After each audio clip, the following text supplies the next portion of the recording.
Salam alaikum et bienvenue dans cette deuxième partie du chapitre 3, à savoir l'algèbre de boules. Dans cette deuxième partie, nous allons voir la simplification des fonctions booléennes. Ainsi, avant de voir la simplification des fonctions booléennes, nous allons tout d'abord commencer par un rappel sur la logique mathématique parce que j'ai remarqué que la majorité des gens qui ont des problèmes avec l'algèbre de boules, finalement, ils ont plus de problèmes au niveau de la logique mathématique. Alors, on va commencer par ces rappels. En logique, une proposition peut être vraie ou faux. Après, on définit la négation d'une proposition A par non A par sa table de vérité en disant que si A est vrai, alors non A est fausse. Et dans le cas où A est fausse, alors non A est vrai. Pour bien comprendre ça, prenons l'exemple d'une proposition « je suis docteur ». Eh bien, non A, c'est quoi? Je ne suis pas docteur. Ainsi, si on est dans le cas de Cassie qui est docteur, du coup, lorsqu'on a A, elle est vraie. Donc, sa négation non A, elle est fausse. Maintenant, si on prend un étudiant de CP1 à l'ENST, A, je suis docteur est fausse. Donc, non A est vrai. Qui dit non A, c'est quoi? Je ne suis pas docteur. Donc là, c'est la négation de je suis docteur. Donc, c'est ça, non A. Maintenant, si je prends Philippe, A est vrai. Ainsi, donc, non A, c'est faux.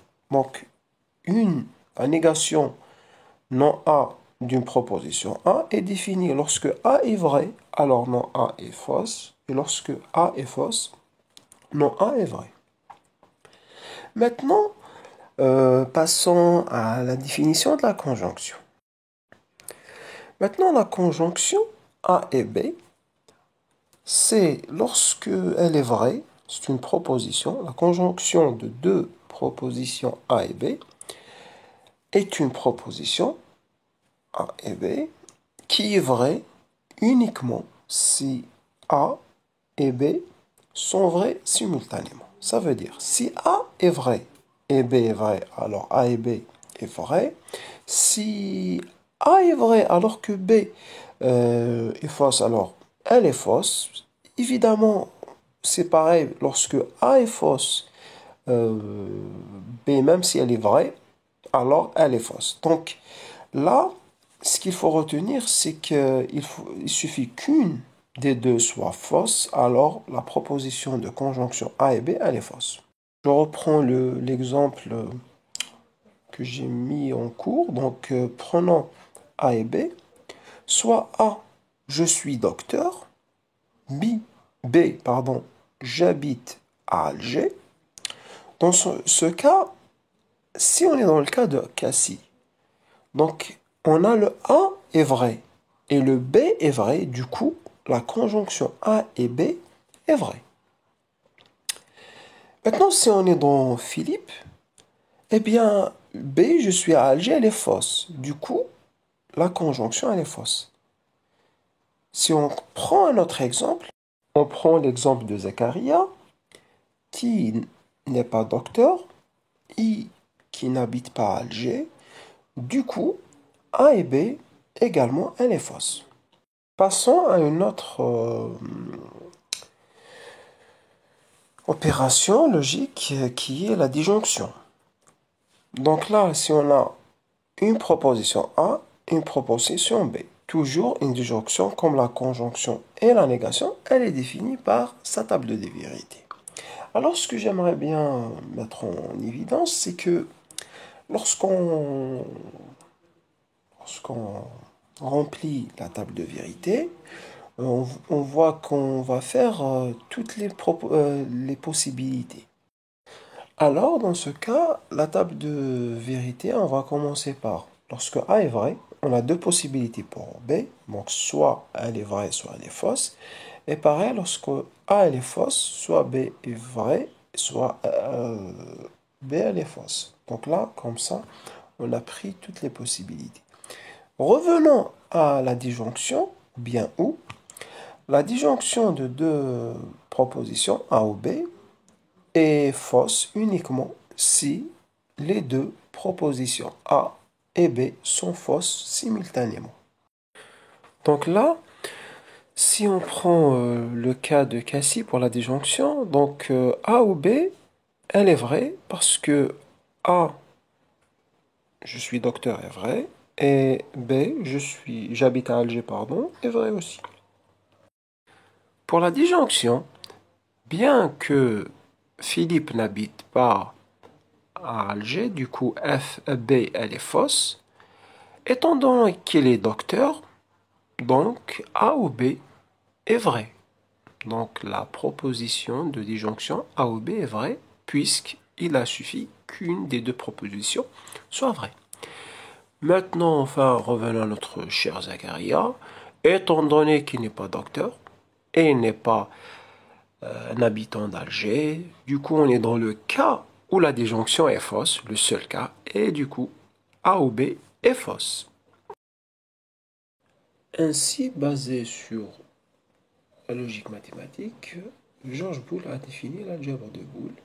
Donc, il a défini une algèbre sur l'ensemble B égale à 0,1, tel que 1 va correspondre à vrai et 0 va correspondre à faux.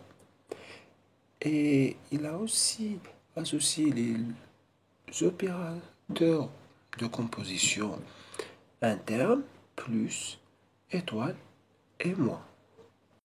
En effet, l'algèbre de Boole est une algèbre comme les autres. Et du coup, l'opérateur moins ou bar, ça correspond à la négation. Donc lorsque A, la variable A est égale à 1, alors non A est égal à 0. Et lorsque 0, c'est la valeur de A, alors la négation de A, non A, est égale à 1. On voit que on obtient ces résultats en remplaçant dans l'étape de vérité précédente le vrai par 1 et le faux par 0. Pour la conjonction ou étoile, eh bien, c'est AND, on l'appelle aussi AND ou et. Du coup, A and B, cet opérateur ou A étoile B, c'est 1, si les deux sont A égale à 1, A et B, alors c'est 1, et partout 0. Donc ça correspond à la conjonction. Et pareil pour le plus, ou le or, ou le ou. Donc A or B est faux, c'est-à-dire est égal à 0, uniquement si les deux variables A et B sont égales à 0. Ainsi, on considère chaque opérateur, donc A et B, note A, etc., comme une fonction, et on la définit par sa table de vérité. C'est pareil pour n'importe quelle autre fonction. Donc, si on veut définir une fonction, f quelconque, donc on la définit à travers sa table de vérité. Donc, on définit toutes les possibilités et on définit la valeur de cette fonction booléenne. Ainsi, considérons la table de vérité de droite, pas celle de gauche. On va aller à celle de gauche par la suite. Donc là, c'est pareil. Donc, on a trois variables, A, B, C. Donc, lorsque A est égal à 1, la première ligne, donc on a pris toutes les possibilités. Donc, si B1, 1 et C1, si B1 et le C est 0. Ensuite, lorsque A est égal à 1, on va prendre, lorsque le B est égal à 0, et on va prendre toutes les possibilités de C, soit 1, soit 0. Ensuite, on va prendre le cas où A est égal à 0 et on va faire pareil. On va prendre le cas où B est égal à 1 et on va voir les possibilités de C, 1, 0. Et on va aussi prendre, lorsque A, B, c'est 0, 0, on y considère les deux possibilités 1 et 0 pour C. Donc là, on voit que lorsque les 3 sont égaux à 1, donc on a 1. Lorsque A est égal à 1 et B 0 et C est égal à 1, donc on a 1. Et également, lorsque B est égal à 0 et A est égal à 0 et C est égal à 1, la fonction f est égale à 1. Et on a des zéros partout. On peut utiliser cette méthode pour remplir la table de vérité, ou bien on peut commencer par le cas A faux, ensuite B faux, ensuite C faux, vrai. Ensuite on passe à la valeur de B vrai. On va prendre les deux possibilités pour C. Donc là, on obtient le tableau à gauche. Alors là, revenons à nos moutons. Eh bien, on a une fonction booléenne définie par sa table de vérité. Pour la forme disjonctive, appelée aussi la première forme canonique, c'est quoi? C'est une somme de produits. C'est-à-dire, on va prendre, comme on a vu la dernière vidéo, on va prendre les valeurs où f est égal à 1. Donc, on va prendre, c'est quoi? C'est 0, 0, 1. C'est aussi 1, 0, 1 et 3 fois 1. Donc, lorsque A est égal à 0, donc on va prendre A bar, et lorsqu'elle vaut 1, on va prendre A. Et pareil pour B, et on va prendre pareil pour C. Ainsi, la première valeur qui me fait que f est égal à 1, c'est laquelle? Si vous prenez la table de vérité à gauche, donc là, la première valeur, c'est le 0,01. Donc, on obtient le A bar, B bar, C. En vrai, c'est A bar, étoile, B bar, étoile, C. C'est la conjonction des trois. C'est une combinaison. Ensuite, la deuxième, c'est quoi? C'est 1, 0, 1. Du coup, on a plus A, B bar, C. Plus A, B, C, car ça correspond à la troisième combinaison où F vaut 1, c'est-à-dire 1, 1, 1. Donc c'est simple. On va sommer toutes les combinaisons où la fonction est égale à 1. Passons maintenant à la forme conjonctive ou la deuxième forme canonique. La forme conjonctive est appelée la deuxième forme canonique. Car on va prendre l'inverse, on va prendre les combinaisons qui mettent la valeur à faux, c'est-à-dire à 0. Et on va inverser les variables et faire des plus entre eux. Donc là, qu'est-ce qu'on a? On a f est égal à a plus b plus c. Pourquoi? Parce que la première combinaison, c'est 0, 0, 0. 0, 0, 0, on va inverser les variables. Donc on va obtenir a, b, c et on va faire une addition entre eux. Ensuite, on multiplie par la deuxième combinaison où c'est égal à 0, c'est-à-dire le 0, 1, 0. Mais on a dit qu'on va inverser. Donc, au lieu d'avoir A bar, B, C bar, on va avoir A, B bar, C. Et on va faire un plus entre eux. Ensuite, c'est pas encore terminé. On a une troisième valeur aux combinaisons qui vaut 0 pour la fonction, c'est le 0, 1, 1. Donc là, on va inverser, on obtient A, B bar, C bar. Et du coup, on va avoir A plus B bar, C bar. Ensuite aussi, on a une quatrième valeur, c'est le 1, 0, 0. On va faire pareil et ainsi de suite jusqu'à obtenir cette deuxième forme canonique. Passons maintenant à la simplification des fonctions booléennes. Jusqu'à présent, on a vu un rappel sur ce qu'on a vu la dernière fois. On a aussi dit quelque chose sur la simplification des fonctions booléennes la dernière fois.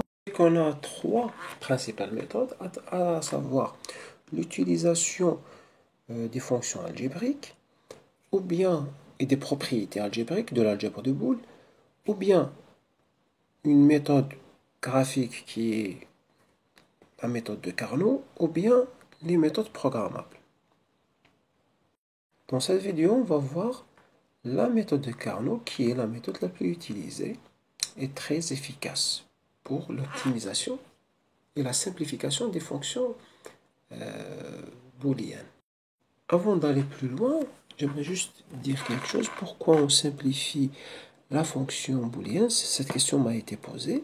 Eh bien, on simplifie pour minimiser les opérateurs et les variables. Ce qui va revenir à minimiser le matériel nécessaire pour la réalisation du circuit. Parce que l'algèbre de Boole, elle va être utilisée pour la conception des circuits électroniques. Ça, c'est très important. Vous vous rappelez, la dernière fois, on avait parlé du tableau de Carnot. On avait dit que si n est impair, comme n est égal à 3, alors on va calculer p est égal à 1 et q est égal à p plus 1. Ensuite, on va avoir p est égal à 1, implique qu'on aura deux lignes, et q est égal à 2 puissance 2, à savoir 4 colonnes. Ainsi, on va avoir, comme on voit ici, si on a une table de vérité de 3, définie ainsi, on va avoir 2 lignes et 4 colonnes. Donc, là, la première ligne, ça va correspondre à la variable a, à toutes les combinaisons, à savoir 0 et 1. Prenons pour les colonnes, ça va être les combinaisons des variables b et c. Donc, soit 0, 0, 0, 1, 1, 1 et 1, 0, 0. On avait parlé que après 0, 1, on aura 1, 1 et après 1, 1, on aura 1, 0 pour respecter le principe d'adjacence pour que chaque case soit adjacente à l'autre case, à savoir qu'une seule variable change. On va voir ça par la suite. Ensuite, comment on va remplir? On a la combinaison 0, 0, 0. Eh bien, c'est dans A est égal à 0, la ligne, et dans la colonne, c'est 0, 0. Donc, on voit bien qu'on a 1. Ensuite, pour la combinaison 0, 0, 1, on va aller à la première ligne, c'est-à-dire qui correspond à A est égal à 0, et on va aller à 0, 1. On voit bien que ça vaut 0. Ensuite, pareil, pour la combinaison 0, 1, 0, on voit bien que la quatrième colonne correspondant à 1, 0 et la première ligne correspondant à 0, elle vaut 1. Ensuite, pour 0, 1, 1, on voit bien que c'est 0, donc c'est la première ligne et la troisième colonne. Donc là, voilà comment on fait le passage de la table de vérité vers la table de Carnot. Là, c'est une étape très simple. Eh bien, ce que je vous demande maintenant, c'est de prendre la fonction à droite. Elle est définie par la table de vérité. Elle a 4 variables, donc c'est x, y, z, t. Donc là, on a le n est égal à 4. Du coup, on aura le p est égal à q est égal à 2. Donc 4 lignes, 4 colonnes. Donc chaque ligne va correspondre à une combinaison des deux variables x, y ensemble. Donc là, 0, 0, 0, 1, 1, 1, 1, 0. Et pareil pour zt. Et je vous demande de prendre cette table de vérité et de faire sa transposée ou bien sa transformation en table de Carnot. Normalement, vous obtenez le résultat de la table de Carnot qui est à droite. Donc là, le passage est simple, comme on a vu tout à l'heure. Donc il faut juste voir les combinaisons. L'objectif de la table de Carnot, c'est la simplification.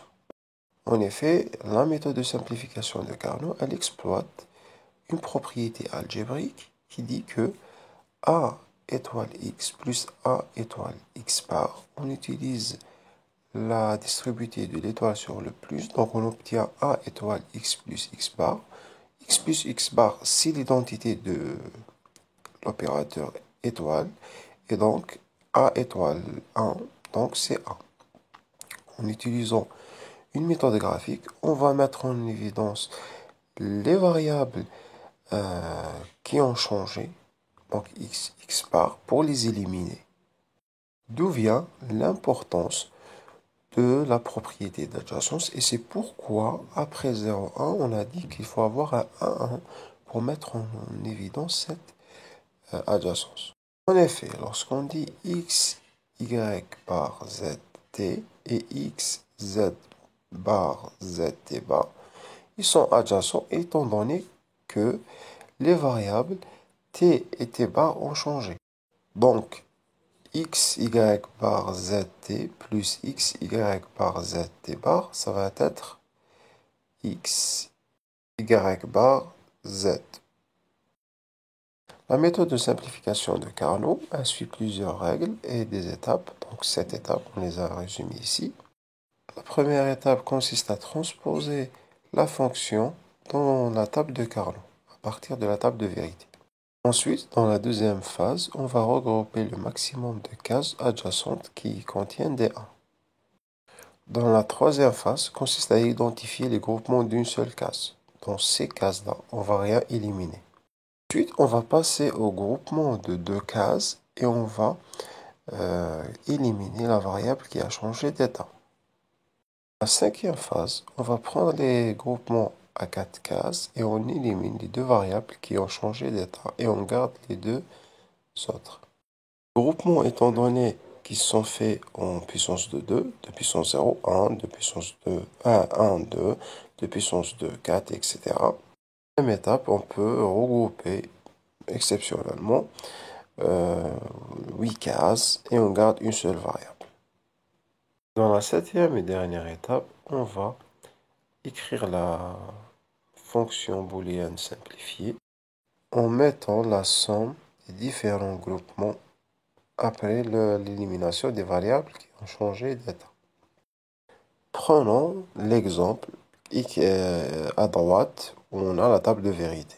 Donc là, on voit bien que la fonction, en utilisant la forme disjonctive ou bien la première forme canonique, elle est très grande. Donc on va essayer de la simplifier. En utilisant la méthode de Carnot, on va, dans la première étape, transposer la table de vérité en table de Carnot. Ensuite, dans la deuxième étape, on va faire des groupements de 2 puissance n. Le premier groupement, il est montré en couleur bleue. Donc, c'est le 0, 1, 0, 1 et le 1, 1, 0, 1. Le groupement de 4, il est celui des 4 côtés et il est en jaune.